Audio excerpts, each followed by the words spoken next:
Good morning বন্ধুরা, welcome back to our channel বলাইদন blogs. আশা করি তোমরা সবাই খুব ভালো আছো, আমরাও ভালো আছি। তো প্রচণ্ড গরম পড়েছে, সেই জন্য কিন্তু আমি রেগুলার ভিডিও করতে একদমই পাচ্ছিলাম না। আজকে দেখো ব্রাশ করতে করতে শুরু করলাম, আর সোনামা আর আমি দুজন মিলে এখন ব্রাশ করছি।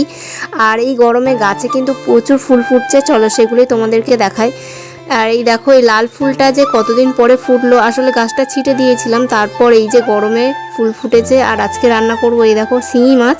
তো এই শিঙি মাছটা আজকে রান্না করব। এত বড় শিঙি মাছ তোমরা আগে দেখেছো কখনো জানি না, আমি তো দেখিনি। তো এই প্রথম আমি এত বড় শিঙি মাছ কেটে রান্না করব। অন্য সময় ছোট ছোট শিঙি মাছ পাই, গোটা গোটাই রান্না করতে হয়।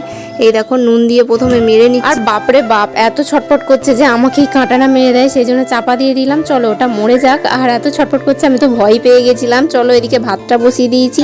আর এখানে কিন্তু শিঙি মাছ কী দিয়ে রান্না করব চলো তোমাদেরকে দেখাই। এই যে এখানে আছে পেঁপে, কলা, আলু সব কিছু দিয়ে আর কি, যে পাতলা ঝোল বানাবো একটা। আর চলো সারাদিন কি করি না করি সেগুলো সব কিছুই তোমাদের সাথে শেয়ার করব, তো তোমরা পুরো ভিডিওটা দেখতে থাকো। এদিকে রান্নাটা হতে থাক, মানে ভাতটা হতে থাক। এদিকে কিন্তু আমার সকালের অনেকগুলো বাসন জমেছিল, যেগুলো কিন্তু আমি এখন মেজে নিচ্ছি ভাত হতে হতে। আর আজকে উঠতে একটু বেলা হয়ে গেছিলো, আসলে এত গরম যে রাতে ঠিকঠাক ঘুমও হচ্ছে না আমার সকালবেলা, যেহেতু একটু ঠান্ডা ঠান্ডা ভাব ভোরবেলা, তার জন্য কিন্তু উঠতেও ইচ্ছা করছে না। আর সেই জন্য আজকে সকালে আমি রান্না করতে পারিনি, তোমার দাদাভাই বাড়িতেই আসবে খেতে, সেই জন্য বেলায় রান্না করছি। আর অনেকগুলো বাসন জমেছে, যেগুলো কিন্তু আমি এখন মেজে নিচ্ছিলাম। আর জল আগে থেকেই তুলে রেখেছিলাম। আর এই দেখো কি রোদ্দুর, এত রোদ্দুরে কাজ করতেও ইচ্ছা হয় না, মানে কোনো কিছু যেন একটা মন লাগে না কাজের। এদিকে আমি সব বাসনপত্রগুলো মেজে নিলাম, ওদিকে মাছটাও কিন্তু মরে গেছে, চলো তোমাদেরকে একটু দেখাবো। কাটতে হবে। আর কি গরম, পুরো ঘেমে নিয়ে গেছি। রান্নাঘরে এসেছি, এই দেখো ভাতটা উপর করে দিয়েছি। আর এখানে কিন্তু আমি কড়া বসিয়ে দিয়েছি। এই দেখো পেঁপে, কলা, আলু এগুলোকে জাস্ট নুন হলুদ দিয়ে একটু নেড়ে চেড়ে একটু ভাজা ভাজা করে জল দিয়ে দেবো, দিয়ে সেদ্ধ করবো। তারপর মাছটা কেটে এনে তারপরে কিন্তু সাঁতাল দেবো তরকারিটা, ওই লঙ্কা টমেটো ফমেটো জিরে বাটা দিয়ে। এদিকে তরকারিটা চাপা দিয়ে দিচ্ছি, কারণ এটা একটু সেদ্ধ হয়ে যাবে, তাহলে তরকারিটা তখন জলদি হয়ে যাবে। মনীষ আমার জন্য নিয়ে এসছে রসনা, আমার মেয়ে কান্নাকাটি করছে আমি খাচ্ছি বলে।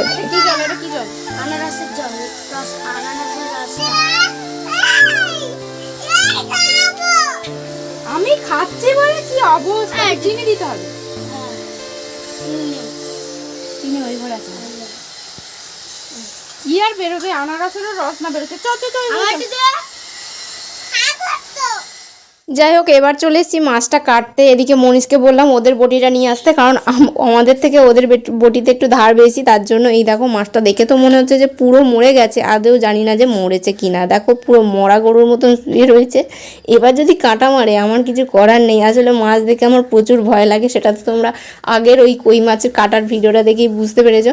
তো যাই হোক, মাছ দেখলে মানে কাঁটা মারলে না অনেক দিন ধরে ব্যথা থাকে, আর যেহেতু আমাকে সব কাজ করতে হয় তার জন্য হাতে পাতে ব্যথা হলে প্রচুর কষ্ট। আমাকে গালে তুলে খাইয়ে দেওয়ার মতন কেউ নেই, তার জন্য কিন্তু এই আমার প্রচুর ভয় লাগে। মাছের কাঁটাতে অনেক দিন ধরে ব্যথা থাকে, আর ব্যথা থাকলে না সে ব্যথা কিছুতেই যেতে চায় না। এই দেখো কিরকম ছটপট করছে, তাই দেখে আমার কিন্তু ভীষণ ভয় লেগে গেছে। তো চলো মাছটা আস্তে আস্তে কাটা যাক। মোটামুটি মরে গেছে, কিন্তু যেহেতু কাটছি তার জন্য একটু একটু একটু মানে জ্যান্ত আছে।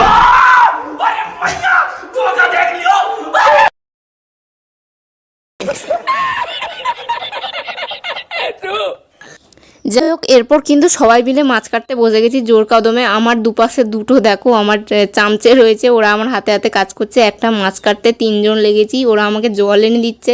আর আমি কিন্তু এখানে মাছটাকে কাটার জন্য একদম জোর কদমে প্রস্তুতি লাগিয়ে ফেলেছি। এই দেখো সোনামা কিন্তু ওদিকে জল ঘাঁটতে ব্যস্ত। এই দেখো কিরকম জল মাখছে, দেখেছো? আমার কাজের কথা বললে কাজের লোকের অভাব নেই, কিন্তু এদিকে বদমাইশি কীরকম করে তোমরাই দেখো। পুরো সারা গায়ে জল মেখেছে মাছ কাটতে কাটতে। এদিকে দেখো এই যে মাছটা আমার কাটা পুরো কমপ্লিট, কত বড় বড় পিস হয়েছে তোমরা দেখতেই পাচ্ছ। এই প্রথম শিঙি মাছ মানে টুকরো করে খাচ্ছি আমি, তার সাথে কিন্তু পেটে ভরা ডিম হয়েছে। শিঙি মাছের ডিমও আমি খাবো আজকে। তোমরা ভাবতে পারছো কতগুলো ডিম হয়েছে, দেখো কি বড় বড় পিস হয়েছে মাছের। তো সবাই মিলে আজকে খাবো, অনেক মজা মজা। কি খাবি তুই? কি খাবি তুই? বাবা চলে আসছে, আবার ভাত বাড়বো, চলে আয়। না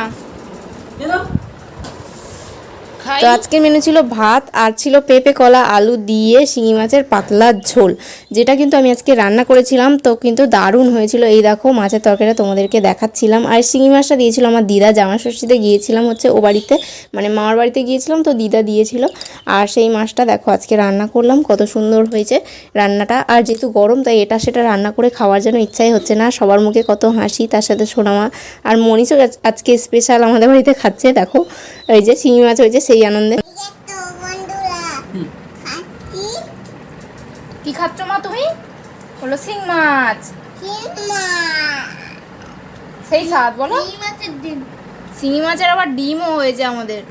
কত বড় শিঙি মাছ, এত বড় শিঙি মাছ প্রথমবার রান্না। যাই হোক, শিঙি মাছ করে করে আজকে সারাদিনটা বেশ গরমের মধ্যে ভালোই কাটলো। আর তার সাথে তোমাদের সাথেও শেয়ার করলাম। তোমাদের কেমন লাগলো অবশ্যই জানিও। আর সবাই মিলে কিন্তু খুব মজা করেই খেলাম। টাটা।